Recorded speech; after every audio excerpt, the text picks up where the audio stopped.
మళ్లీ అధికార పార్టీ వాళ్ళు, మంత్రి గారు పచ్చి అబద్దాలు ప్రజలకు చెప్పడానికి ప్రయత్నిస్తూ ఉన్నారు. కానీ ఈ ప్రైవేటైజేషన్ కోసం అడుగులు వేస్తూ ఉండే పరిస్థితి మనం చూస్తూ ఉన్నాము.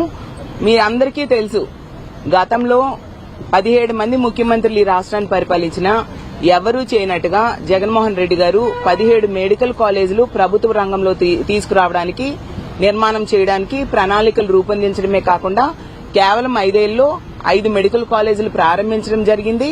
అలాగే ఎన్నికలు అయిపోయిన వెంటనే ఇంకో medical college, Paderu medical college కూడా ప్రారంభించిన పరిస్థితి ఈ రాష్ట్ర ప్రజలందరూ కూడా చూశారు. జగనన్న ముఖ్యమంత్రి కాకముందు ఈ రాష్ట్రంలో కేవలం 11 plus Padmavati autonomous medical college తో కలిపి 12 మెడికల్ కాలేజీలే ప్రభుత్వ రంగంలో ఉన్నాయి. చంద్రబాబు నాయుడు గారు ఈసారి 4వసారి ముఖ్యమంత్రి, ఒక్క ప్రభుత్వ మెడికల్ కాలేజ్ అయినా తెచ్చాడా? కానీ ప్రభుత్వంలో ఉన్న ఎమ్మెల్సీలు అలాగే మంత్రి గారు అడ్డగోలుగా చంద్రబాబు నాయుడు గారు మెడికల్ కాలేజీలు తెచ్చేశారని ప్రజలకు మభ్యపెట్టడానికి ప్రయత్నిస్తూ ఉన్నారు.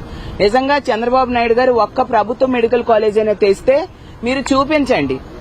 జగన్మోహన్ రెడ్డి గారు అలా చేశారు, ప్రభుత్వ మెడికల్ కాలేజీలు తెచ్చారు కాబట్టి అతనికి మంచి పేరు వస్తుంది కాబట్టి దాన్ని తట్టుకోలేక కుట్ర పన్ని ఈ విధంగా పీపీపీ మోడ్ లో ప్రభుత్వ మెడికల్ కాలేజీని ప్రైవేట్ పరం చేయడానికి కుట్ర పన్నుతూ ఉండే పరిస్థితి చూస్తూ ఉన్నాము.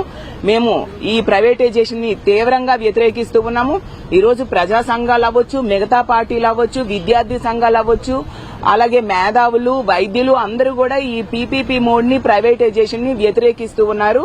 అలాగే వాళ్ళందరి సహకారంతో మా వైఎస్ఆర్ కాంగ్రెస్ పార్టీ ఖచ్చితంగా ప్రభుత్వమే మెడికల్ కాలేజీలు కట్టాలని మేము డిమాండ్ చేస్తున్నాం.